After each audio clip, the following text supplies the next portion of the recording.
Evangelho de Lucas, capítulo 10. Nós vamos ler do verso 29 ao verso 37. Lucas 10, versos 29 a 37. O título da nossa palavra hoje é O Bom Samaritano e os Relacionamentos na Família. Nós vamos aprender bastante, se Deus quiser, com o Bom Samaritano essa noite. Quem abriu, diga amém. Então vamos lá. Verso 29. Ele, porém, querendo justificar-se, perguntou a Jesus: quem é o meu próximo? Jesus prosseguiu dizendo: certo homem descia de Jerusalém para Jericó e veio a cair na mão de salteadores, os quais, depois de tudo lhe roubarem e lhe causarem muitos ferimentos, retiraram-se, deixando-o semi-morto. Casualmente descia um sacerdote por aquele mesmo caminho e, vendo-o, passou de largo. Semelhantemente, um levita descia por aquele lugar e, vendo-o, também passou de largo. Certo samaritano que seguiu o seu caminho passou-lhe perto e, vendo-o, compadeceu-se dele. E, chegando-se, pensou-lhe os ferimentos, aplicando-lhes óleo e vinho e colocando-o sobre o seu próprio animal. Levou-o para uma hospedaria e tratou dele. No dia seguinte, tirou 2 denários e entregou ao hospedeiro, dizendo: cuida desse homem, e se alguma coisa gastares a mais, eu te indenizarei quando voltar. Qual destes te parece ter sido próximo do homem que caiu nas mãos dos salteadores? Respondeu o intérprete da lei: o que usou de misericórdia para com ele. Então lhe disse Jesus: vai e procede tu de igual modo. Amém. Podem assentar. Glória a Deus. Nós temos muito para aprender com o Senhor através da palavra dele. E hoje nós vamos estudar, ver um pouquinho na parábola, do bom samaritano, os relacionamentos. Nós vamos falar sobre 3 formas de relacionamento. E a primeira é do assaltante. O assaltante, ele achava que tudo que era do outro era dele também. Uma pessoa que pensava somente em si, uma pessoa egocentrada. E com isso ela desrespeitava o que era dos outros. Então a gente tem aqui 3 figuras. A primeira do assaltante, não é isso? Um relacionamento de acordo com a visão do assaltante. O segundo aqui é a visão do sacerdote e do levita. O sacerdote e o levita, eles são o símbolo daquelas pessoas que se relacionam dizendo o seguinte: o que é meu, o que é seu. Os meus problemas são meus e os seus são seus. Não se meta com os meus, que eu não vou me meter com os seus. E o terceiro é o samaritano. O samaritano é aquele que tem empatia. Ele entra no lugar do outro, ele entende que o que é dele pode ser também do outro. Ele sabe que ele pode ajudar. Então, são 3.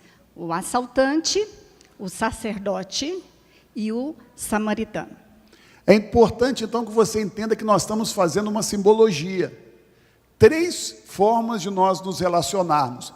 Uma coisa que eu queria destacar para você é a seguinte: nós não agimos somente como o assaltante, mas nós também agimos como o assaltante. Nós não agimos somente como o levita e o samaritano, e em certas circunstâncias nós agimos como eles. E nós também não agimos somente como o samaritano, mas em certas circunstâncias nós também agimos como ele. O que nós queremos é que você essa noite veja a sua vida e faça um balanço e perceba como que você está agindo em cada nível de relacionamento familiar que você tem. E cuidado com o aspecto: quando nós somos a referência, quando nós somos a autoridade, quando nós somos o pai, quando nós somos a mãe, como nós somos aquele que é mais velho, a nossa tendência é de nós nos relacionarmos com o modelo do assaltante, achando que nós podemos tudo e que nós não precisamos respeitar o que os outros pensam. O assaltante, como diz o Luiz, ele pensa só em si e ele acha que tem direito sobre a vida da outra pessoa. São pessoas que pensam que o mundo existe para servi-los. Então, quando você se relaciona como assaltante, você tem a seguinte lógica: eu sou o maior, eu sou o melhor e todos estão aqui para me servir. Ele sempre coloca a culpa nos outros. Imagine só, pense naquele, assaltante. Ele acha que tudo de ruim na vida dele é por causa do outro. Então ele põe a culpa, ele nunca se envolve nas questões. No fundo, relacionar da forma que o assaltante se relaciona, significa que ele acha que ele é melhor do que o outro. E aí eu queria te perguntar, você na sua casa, na sua família, com seu filho, com a sua esposa, será que você, às vezes, não pensa que você é melhor do que o outro? Será que você acha que tem direito de tomar o que é do outro? Às vezes esse assaltante, ele se vê como uma vítima, ele se acha injustiçado, ele acha que todas as pessoas, então, têm que trazer tudo para ele, e ele tenta destruir. O que um assaltante chega? Ele chega ali, ele destrói, ele rouba o que é da outra pessoa, e às vezes nós fazemos isso com as pessoas que estão próximas da gente. A gente destrói.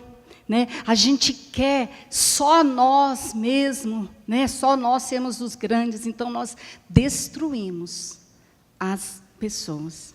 Na verdade, quando a gente se relaciona na lógica do assaltante, a gente acha que o nosso problema é o maior, que a nossa frustração é sempre a mais intensa e que nós precisamos ser servidos por todos. Nós achamos que todos têm a obrigação de nos servir. Nós nos achamos maiores do que os outros, então nós queremos que todos façam a nossa vontade. Quem já pensou assim, pisca os olhos, não levanta a mão, não é isso? Quando a gente vive como um assaltante, quando nós temos essa forma de relacionar, a gente rouba a alegria das pessoas que estão do nosso lado. A gente não permite que as pessoas que estão do nosso lado façam escolhas. A gente rouba a estabilidade emocional da família. Realmente o assaltante, ele rouba, e ele rouba os relacionamentos saudáveis. Então, olha só, eu quero que você entenda que nós estamos te colocando para pensar. E a gente quer te dar alguns exemplos práticos de situações quando você age como um assaltante. Pastor, esse negócio está meio forte, né? Mas vamos lá, vamos colocar. Quando a gente, às vezes, está em família, a gente vai sair, ou a gente vai bolar um passeio das férias, normalmente, algumas pessoas têm uma tendência de achar que a vontade dele tem que ser a obedecida. Quem já pensou assim, diz amém. Ninguém, né? Muita gente já pensou dessa forma. Ser assaltante é justamente dessa forma. Esses dias atrás eu vivi uma situação muito engraçada. Eu estava numa casa com uma família, onde os irmãos estavam todos juntos. E havia uma discussão sobre onde ir após o culto. E eu estava ali no meio, eu era amigo e tal. E aí o irmão mais velho falou assim, nós vamos em tal restaurante. Aí todo mundo falou assim, mas fulano, já está tarde, eu não quero gastar, porque ele queria no restaurante muito caro. E não precisa, domingo à noite, amanhã cedo nós vamos ter que sair para trabalhar. Ele falou assim, se não for, eu vou. Quem já fez assim, já pisca os olhos. Então, isso é o que é um caso prático de como eu não devo fazer. Será que você consegue perceber e compor? Eu aprendi alguma coisa interessante. A Lívia nisso tem um papel muito legal. Eu tinha mania de ir num restaurante. E eu sou daqueles caras difíceis, porque aí eu acostumo com aquele restaurante, eu nunca quero trocar. Quem pensa assim como eu, só pisca os olhos às vezes, né? E aí um dia a Marcela, a gente saiu depois do culto, a Marcela falou, pai, vamos no shopping. Eu falei, não aceito shopping. Aí a Lívia só deu aquela olhada para mim, né? Quem já recebeu uma olhada da esposa desse jeito, diga amém, né? Aí eu falei assim, bom, querida, você quer ir no shopping? E eu então mostrei que eu admitia a possibilidade de que a minha vontade não fosse feita.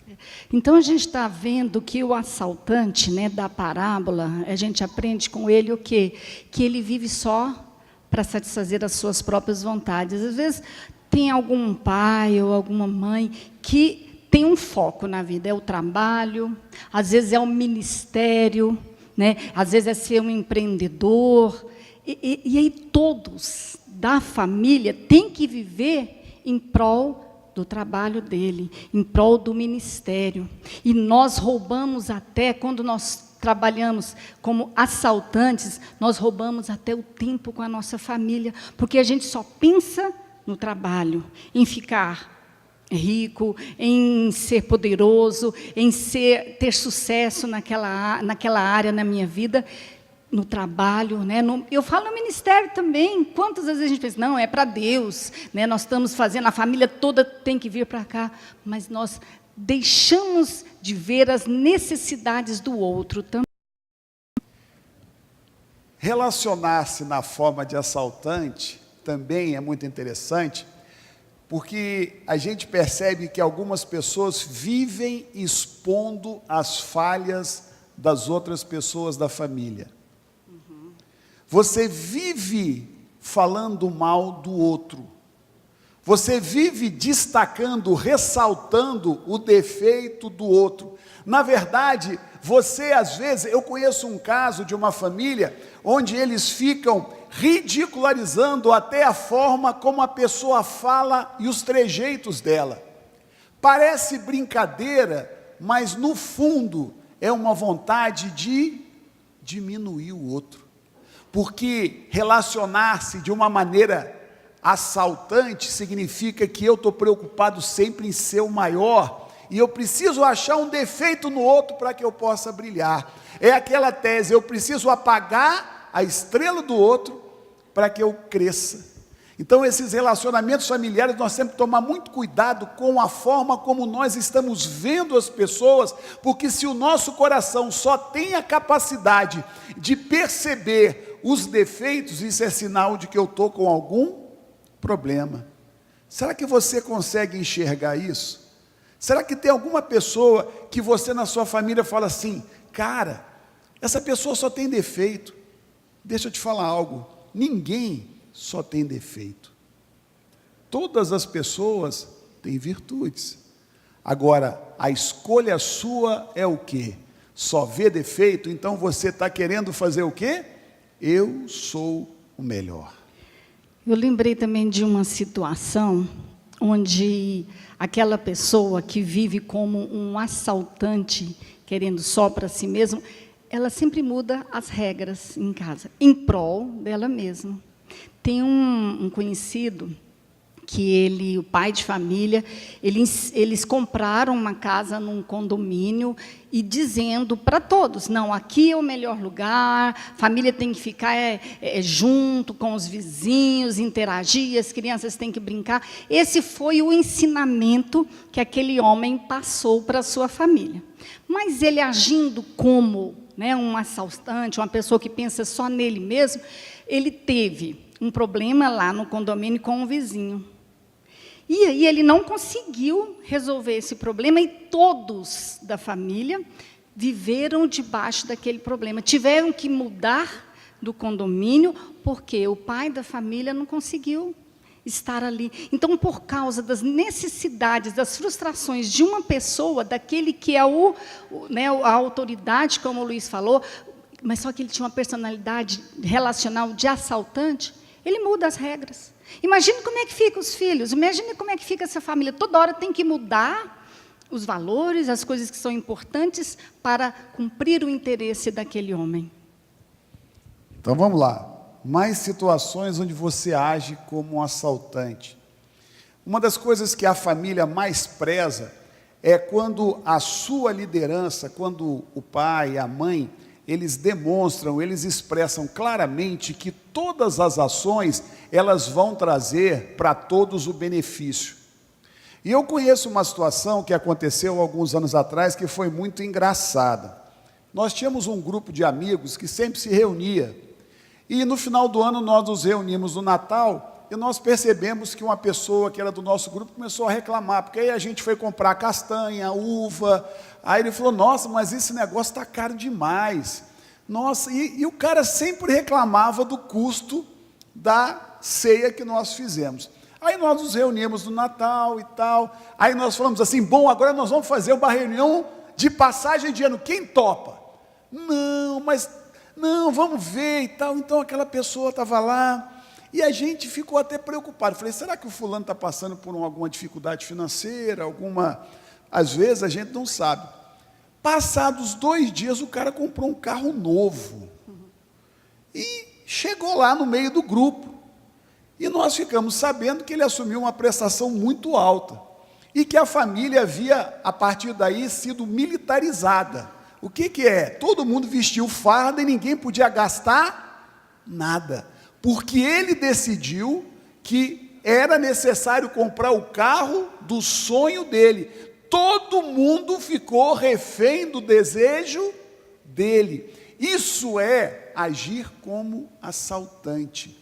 O seu dinheiro não é seu, o seu dinheiro é nosso. O seu dinheiro não é só, eu trabalho, aqui quem rala sou eu. A sua missão como marido, como esposa, é trazer o bem-estar para toda a sua família. E uma das maiores fontes de desavença, de briga e até de separação, é o fato de que você não se preocupa com a vontade do outro. Você não se preocupa se o outro quer viajar, você não se preocupa que a sua esposa ela tem que fazer a unha, ela tem que comprar roupa, e você submete a todos a um regime que é insuportável. As pessoas, os seus filhos passam a ficar com raiva, porque eles não podem, e eles não tiveram nenhuma participação naquela decisão. São situações, eu não estou dizendo que a família não pode passar por momentos difíceis, nós passamos. Mas quando nós decidimos de maneira egoísta e não consensual, nós passamos a agir como assaltantes. Gente, então ser assaltante, na verdade, é ser egocentrado, né? É ser egoísta.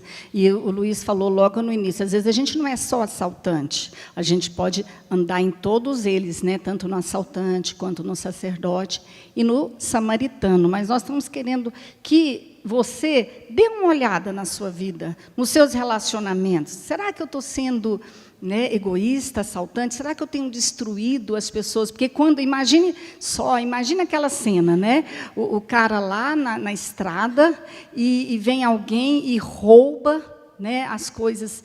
Ali no caso era material, né? Mas nós estamos dizendo, tantas pessoas que vêm e nos roubam. Eu vejo às vezes filhos que não têm o direito de fazer uma escolha profissional, ou não têm o direito de fazer uma escolha de relacionamento.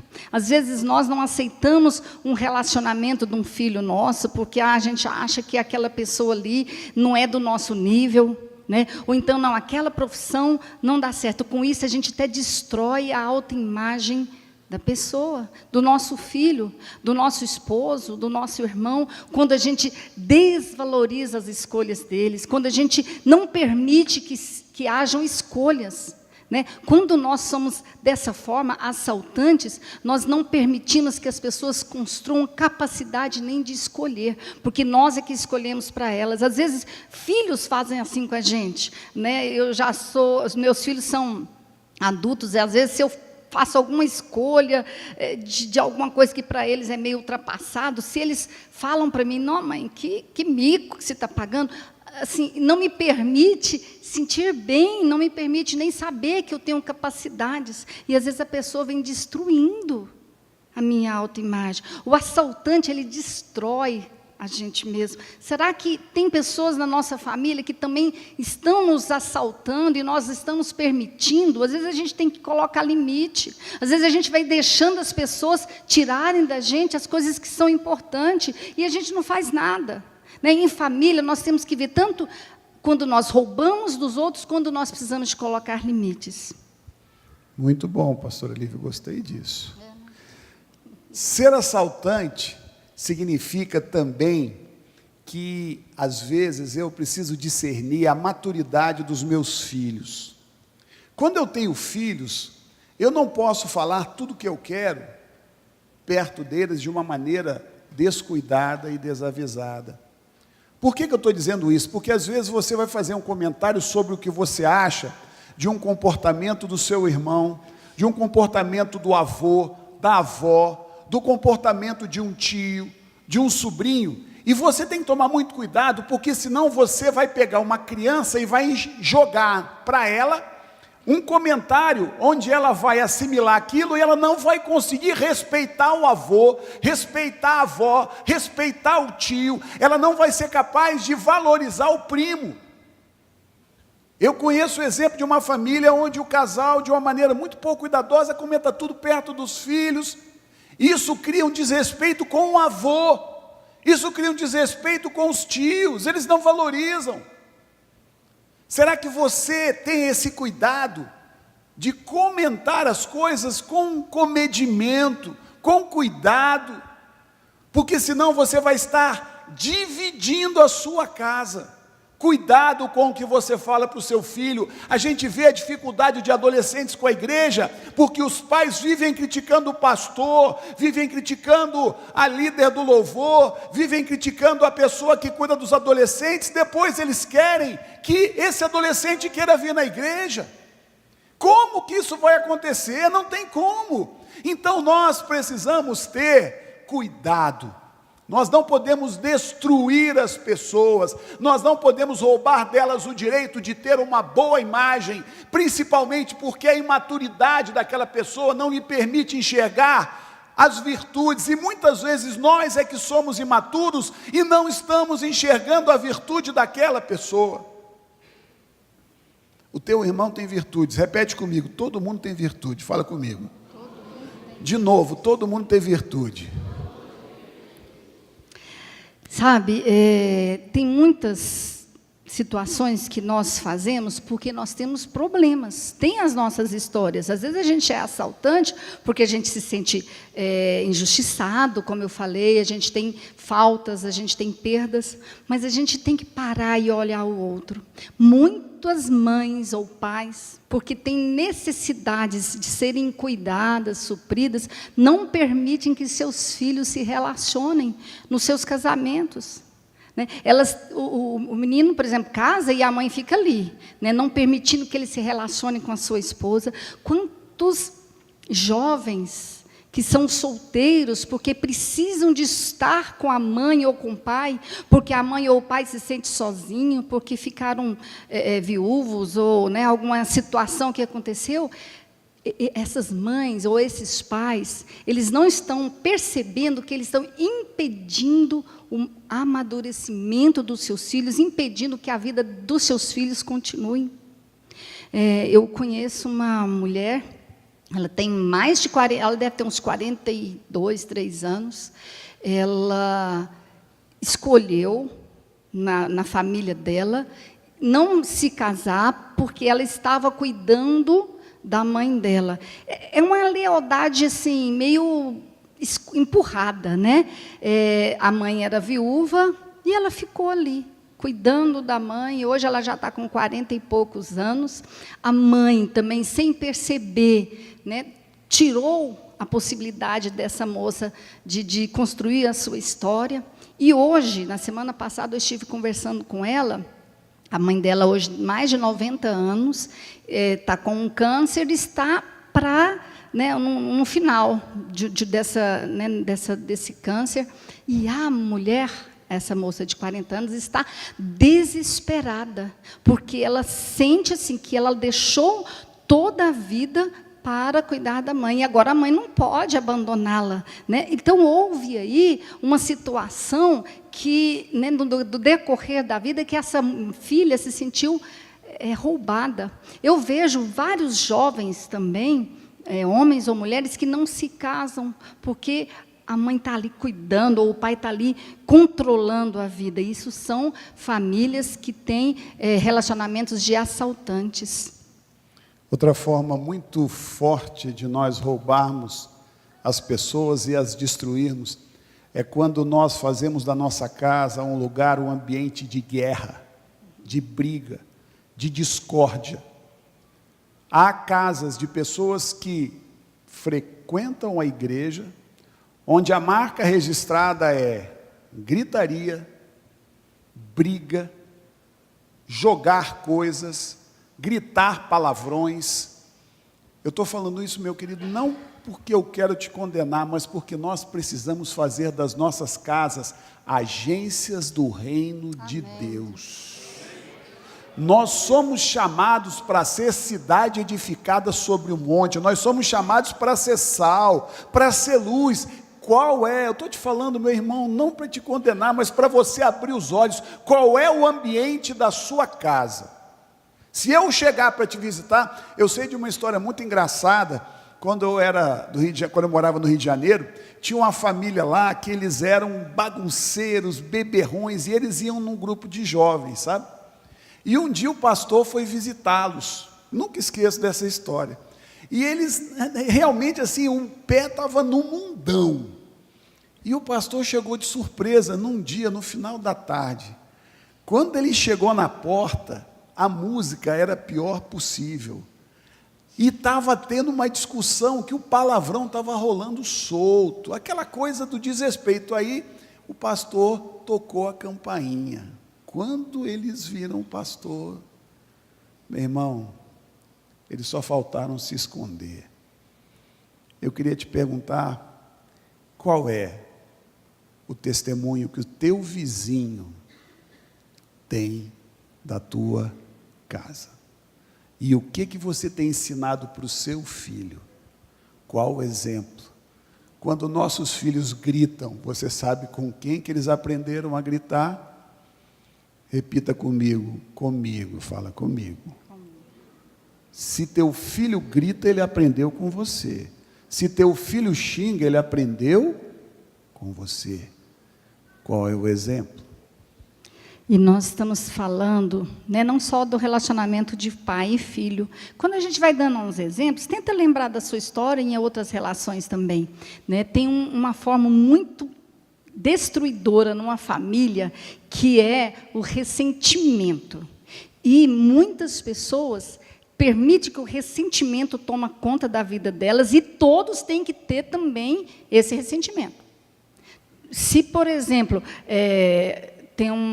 isso acontece muito, eu fiquei ressentida com o pai do meu filho, e aí, não, meu filho também tem que ficar com raiva dele, e aí vai multiplicando. Tem alguma história assim, por exemplo, de uma traição, né? Um casal, aí o homem traiu, saiu de casa, abandonou a família, e aí essa mulher ficou com ressentimento, e não perdoa aquele homem. O que ela faz? Os filhos dela também não podem amar e perdoar o pai.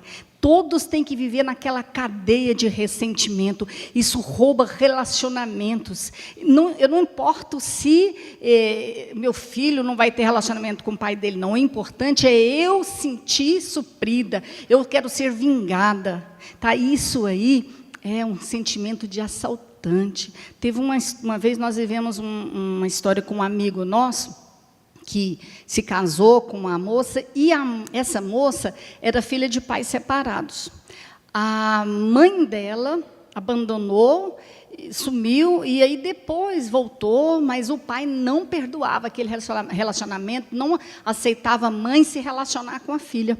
No dia do casamento da filha, o pai não aceitou que a mãe estivesse no casamento.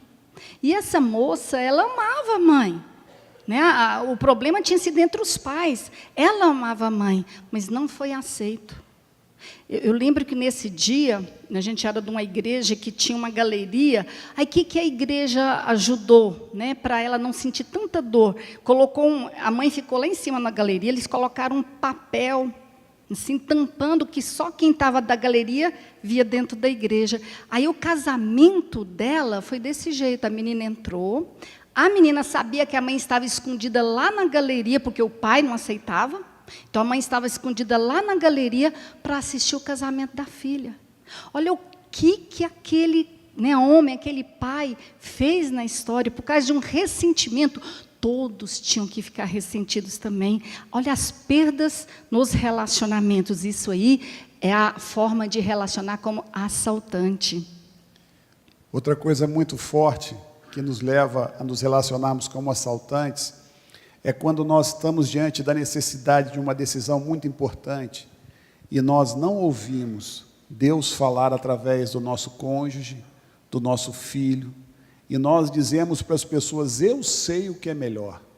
Às vezes são questões econômicas, é uma decisão sobre o negócio, se eu compro um imóvel, se eu vendo um imóvel, alguma questão de uma dificuldade financeira, e muitas vezes eu como homem digo: não, a Lívia não entende nada disso, eu que entendo, e a gente racionaliza isso, e a gente não entende que família é lugar de unidade, de sinergia, de interação, é lugar onde nós oramos, onde nós choramos, onde nós compartilhamos, onde nós cremos que Deus vai intervir através de uma palavra que pode ser de um jovem, de um adolescente. Eu preciso entender que Deus verdadeiramente fala comigo através da minha esposa. Eu tive uma experiência muito forte com isso, quando eu e a Lívia decidimos construir uma casa. Nós fomos vender um apartamento, tivemos dificuldade, vendemos, comecei a construir a casa, tomei um cano de um pedreiro, de uma equipe, e eu queria vender essa casa, e a Lívia falava: meu bem, vamos orar.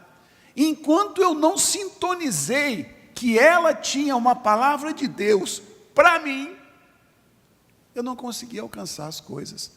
Na hora que eu entendi que a vontade de Deus era a vontade que a Lívia tinha, porque eu achava assim: eu sou o cara que entende, eu sou o homem, e Deus estava falando com ela, e Deus estava dizendo: Luiz, larga de ser mula, larga de ser teimoso.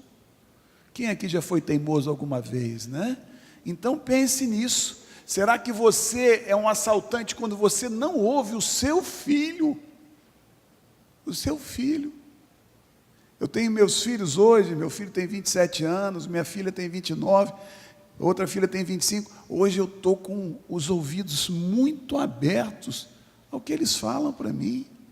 Decisões importantes da nossa vida, do nosso ministério, eu estou ouvindo. Será que você ouve o seu filho? Nas famílias, nós temos esse filho nosso, o Luiz Júnior, que já se casou, mora em Brasília, e a minha filha mais velha, Gabriela, mora em São Paulo, os dois já se casaram. E aí eu entendo muito bem como é que é relacionamento de famílias extensas, né? Muitas vezes a sogra, ou a nora, ou a cunhada começa a ficar em competição, né? E não permite que haja relacionamentos em conjunto. Na semana passada, a gente estava em Brasília, e eu fui dormir na casa do meu filho. Eu falei: eu tenho que conquistar a minha nora, né?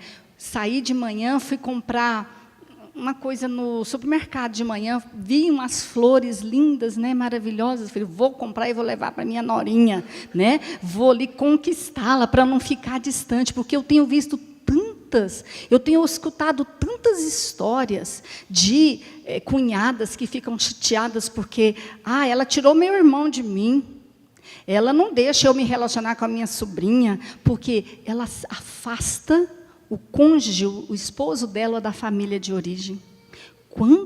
Isso acontece demais, demais, essa competição entre cunhadas, entre cunhados, por causa de diferença financeira, e aí as pessoas dominam o outro, tirando, o relacionamento. Será que nós somos assaltantes quando nós afastamos o cônjuge da família dele?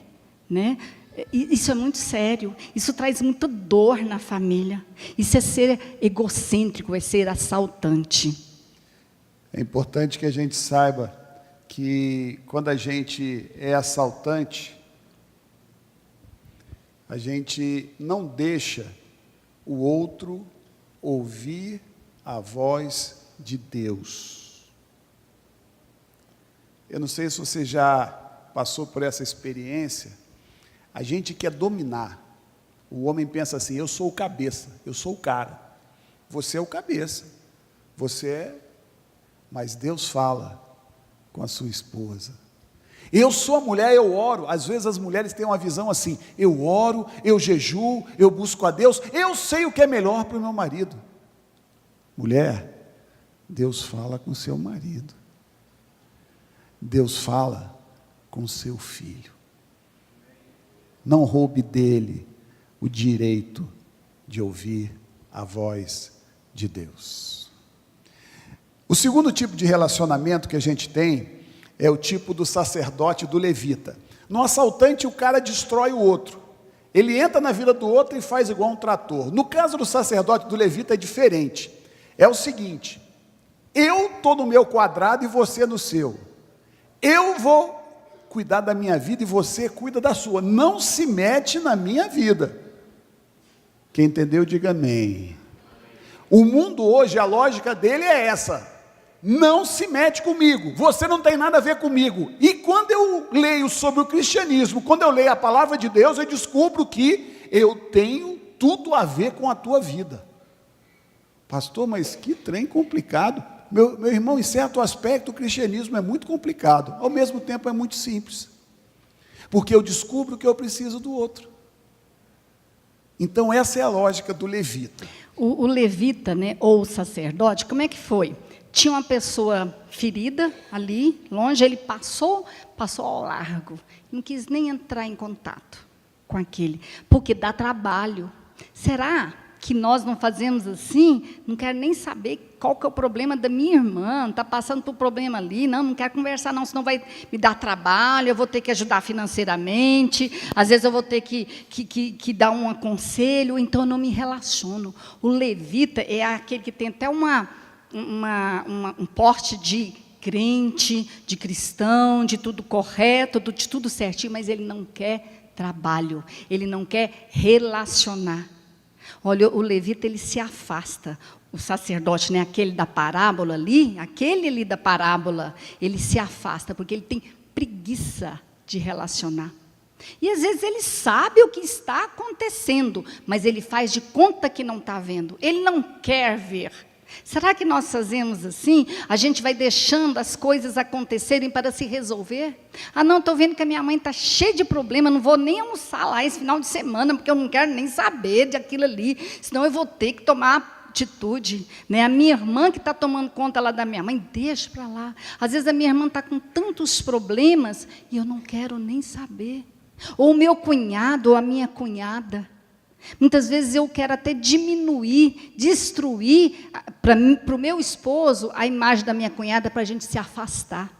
É assim que é o relacionamento desse sacerdote, desse levita. Interessante que a minha mãe, ela tinha muitas questões, muitas dificuldades dessa área, e meu pai era muito dado, e minha mãe era muito desse sistema, então ela era muito presa na casa dela. E uma vez, minha mãe era muito organizada, a casa dela era aquele negócio, quando a gente chegava lá, a gente sofria demais, aquele mundo de menino, meus irmãos, minha mãe botava pantufa para a gente não arranhar o chão, para você ter uma noção.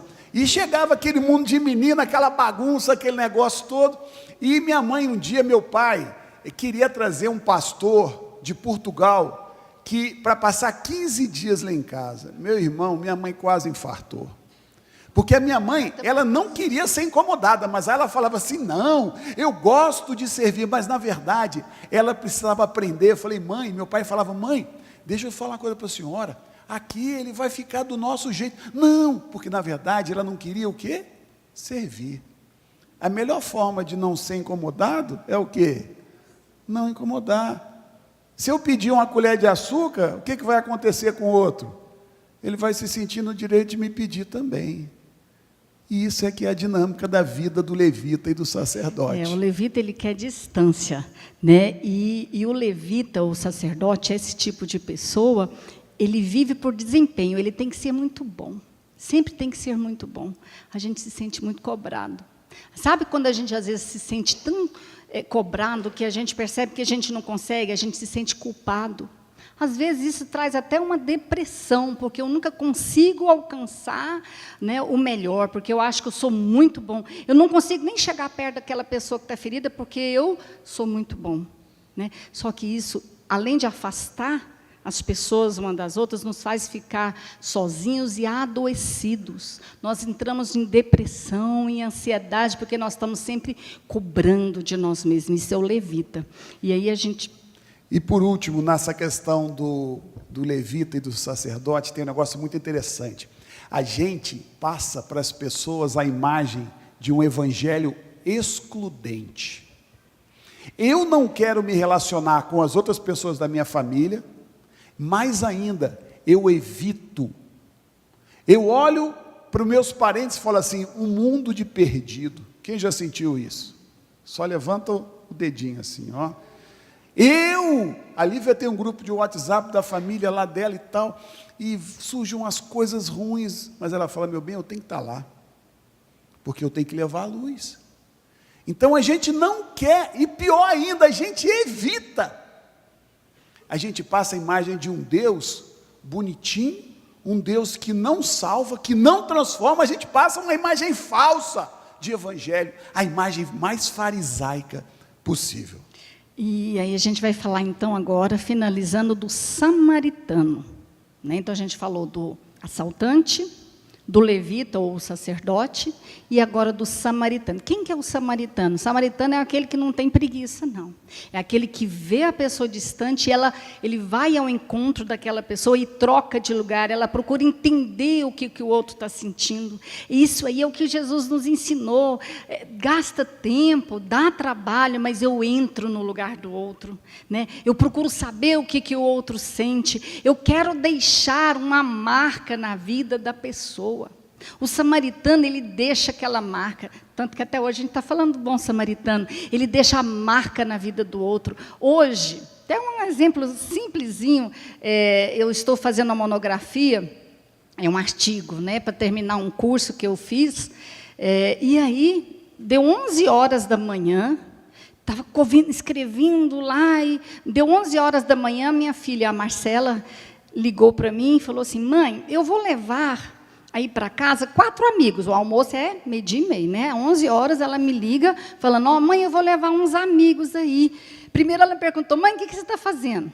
Falou, estou em casa, só que eu não falei, né, tudo. Ah, eu vou levar meus amigos aí para almoçar. Dá um jeito aí, fala com a Maura, né, para fazer alguma coisa. 11 horas da manhã, mais 4, porque ela nem almoça lá em casa também, não. Era 4 mais 1, né? Que era ela 5, porque ela não almoça, ela sai de casa. E o namorado também. E o namorado, né? Ela sai de casa às 7 horas da manhã, muito, entre parênteses, aceito por nós, tá? Assim, a gente abençoa ali também. Voltando, né? E aí ela falou isso para mim, mãe, eu vou chegar aí. Como ela passa o dia inteiro fora, ela está terminando o curso, então ela sai 7 horas da manhã, 6, né, 5h30, tem dia que ela sai até 5h30 da manhã, dando plantão, e chega de tarde. Então a gente nem conta com almoço para a Marcela. Tinha que tirar a carne para descongelar para 5 pessoas, e eu correndo com o meu artigo. Aí eu parei e falei, eu estava escrevendo justamente sobre o bom samaritano, né? Espera aí. Deixa eu entrar no lugar da minha filha, né? Fazê-la sentir em casa, fazê-la sentir amada. E ela falou ainda para mim, mãe, vê se faz uma sobremesa. Eu falei, meu Deus do céu, tá bom. Eu falei, filha, não vou dar conta. Primeiro eu falei, não vou poder. Aí eu contei todos os meus, na minha corrida para ela, porque ela está se achando o máximo, uma mãe fazendo monografia. Mas não adiantou, não. Eu não consegui não fazer. Parei, desliguei o telefone, fui lá na cozinha, falei, olha, Maura, vamos fazer isso, vamos fazer aquilo. Tirei do freezer uma carne, ainda bem que tem uns micro-ondas, negócio aí. Nós fizemos um banquete, né, em 40 minutos. Eu e a Maura fizemos um banquete, ainda fiz a sobremesa. Né? Olha como que Deus é bom. Eu quis marcar, não é a comida, é marcar para ela como ela é valorizada em casa. Eu preciso de mostrar para ela que eu aceito os amigos dela, que eu aceito as escolhas. Isso é o relacionamento de bom samaritano. Bom samaritano não é fazer coisa grande, não, são coisas pequenas. Como eu contei, por exemplo, para vocês, que eu levei a flor para minha nora. Luiz. Foi muito bom. Eu levantei cedo, falei, uai, cadê essa flor? Não, meu bem. Aliás, quem comprou fui eu. Falei, glória a Deus, amém, né? Fiquei satisfeito. E para a gente encerrar, duas coisas muito legais que eu vivi esse fim de semana também, nessa questão do samaritano, que eu gosto muito de contar na prática. O irmão da Lívia é muito amoroso, e nós éramos em 13. E quando nós fomos para Brasília, ele mora lá, então ele gosta de receber a gente. Ele faz assim, aí ele chegou para nós e falou assim, Luiz, eu vou trazer hoje à noite um pizzaiolo aqui. Eu falei, então tá bom, Renato. Então vamos lá, vamos dividir. Não, deixa comigo, eu tenho comigo, ele trabalha. Aí ele disfarçou para não cobrar da gente. O amor faz a pessoa se sentir atraída. É tão gostoso a gente se sentir amado. E aí foi engraçado, que aí no domingo nós fomos sair para almoçar, e a gente chegou num lugar, estava uma fila, meu irmão, tinha umas 30 pessoas no restaurante, e ele, não, mas aqui a comida é muito boa. Fiquei quietinho, caladinho, esperei na fila, e a conta ainda foi meia salgada. Luiz, você gostou? Eu falei, nossa, muito boa a comida, né? Porque na verdade eu não queria que as pessoas tivessem de mim uma imagem de que ser bom samaritano é se sacrificar, é mostrar que o outro é importante. Na verdade, de uma maneira muito simples, o que Jesus quer é que você ensine ao outro que o outro tem muito valor e que o outro é muito importante. Tem uma história, meu bem, que eu queria até, achei muito interessante, a gente já está fechando. A pessoa que é o assaltante ou o levita, ela quer só ela ter o poder, só ela quer ser a boa. E o bom samaritano não importa com isso. Quantas vezes eu falei para o Luiz, faz isso para a Marília, ou Luiz, faz isso para o Vinícius, que é meu genro, faz isso para o Luiz Júnior, que é meu filho, para que ele saia bem na fita, sabe, na foto. Assim que os jovens falam, porque eu quero que ele seja engrandecido, que ele seja, que ele mostre para quem está do lado dele, que ele valoriza. E às vezes nós mulheres, nós queremos só nós, ou o homem também quer só ele ser o grande. Não, a gente tem que permitir, o bom samaritano é isso também, é permitir que o outro também ame e mostre o seu amor. Vamos ficar de pé.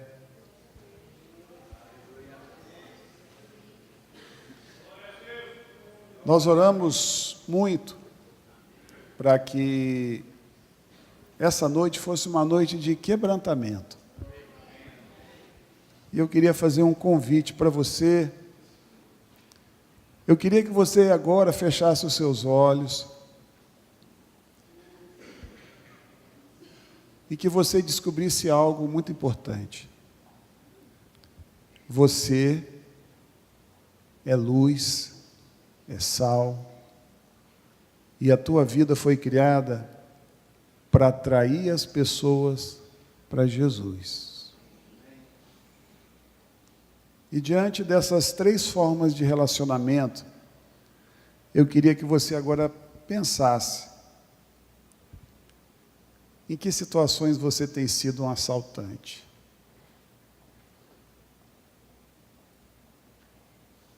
Em que situações você tem sido como o levita e o sacerdote.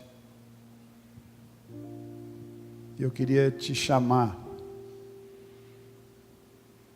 para vir no altar e dizer para Deus que você entendeu hoje que o teu chamado é fazer as pessoas entenderem o valor que elas têm. E você só faz isso através de relacionamentos. Você está na tua família porque Deus escolheu ela. Você não escolheu onde você está como família, mas Deus escolheu. Pastor, o senhor não conhece a minha família, eu quero te dizer que ali é o lugar de você ser sal e luz. Eu queria te chamar para vir aqui na frente fazer hoje, diante de Deus, uma aliança, um voto de mudar o jeito de se relacionar. E a partir de hoje, você ser alguém que se relaciona com o modelo do bom samaritano. Que você consiga diminuir as incidências do assaltante. Que você consiga neutralizar a influência do levita e do sacerdote. E que a tua vida seja como a vida de Jesus. Vem aqui na frente, nós vamos orar. E eu queria que mais do que isso, que você visse pessoas que você precisa pedir perdão, porque você tem sido um assaltante na vida delas. Você não tem deixado ela escolher, ela viver. Você não tem deixado ela descobrir o valor que ela tem. Pelo contrário, você às vezes tem sido alguém que, com muito boa intenção, você tem destruído aquela pessoa. Vem aqui na frente, nós vamos orar. Meu querido, deixa eu te falar algo. A mudança do mundo passa pela mudança da tua família. Não queira alcançar as nações e as multidões sem alcançar a tua casa. Isso aí é um evangelho vivo e verdadeiro. Muitas pessoas falam muito de pregar em outros lugares, mas a tua vida tem que pregar onde você está colocado. Alguém mais quer fazer hoje uma aliança diante de Deus, de mudar o seu jeito de se relacionar? Nós estamos esperando. É um passo tão simples, mas tão poderoso. Alguém mais? Quero trazer uma palavra para quem está aqui na frente agora. Vocês foram criados para transformar o mundo, para mudar o mundo através da família de vocês. Esse é o caminho da mudança. A verdadeira transformação do mundo não se dá nas multidões, mas se dá nos lares. A verdadeira transformação dessa nação vai se dar dentro da tua casa. E você vai ser um agente de transformação. Vamos orar. Senhor, muito obrigado, Pai, porque a tua palavra é simples, poderosa, e é tão gostoso, Pai, nós vermos que o Senhor nos ama. Pai amado, nós queremos trazer para as pessoas a identidade que o Senhor tem para elas, e principalmente dentro da nossa família. Senhor, em nome de Jesus, que nós sejamos a tua boca, que nós sejamos a tua presença, que nós sejamos mesmo sal e luz das nossas casas.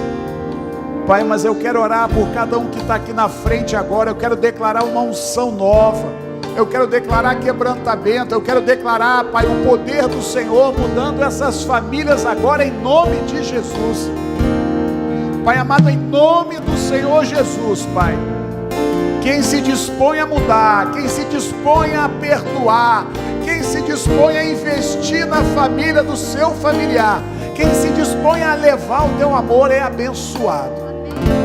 Nós te agradecemos por tudo que o Senhor nos dá e pelo que o Senhor fez essa noite, em nome de Jesus. Amém. Vamos dar uma salva de palmas para o Senhor. Vamos voltar para o nosso lugar. Uma igreja alegre, participativa. Todos os domingos, às 9 horas, um delicioso café da manhã e uma escola bíblica abençoada. Às 18 horas, culto da família. Segunda, às 14 horas, Manancial Feminino.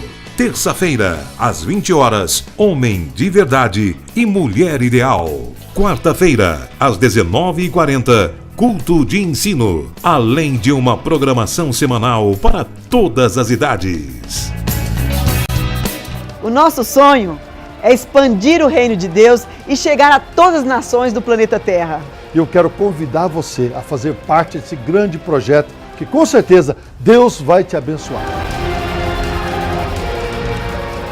Catedral da Família.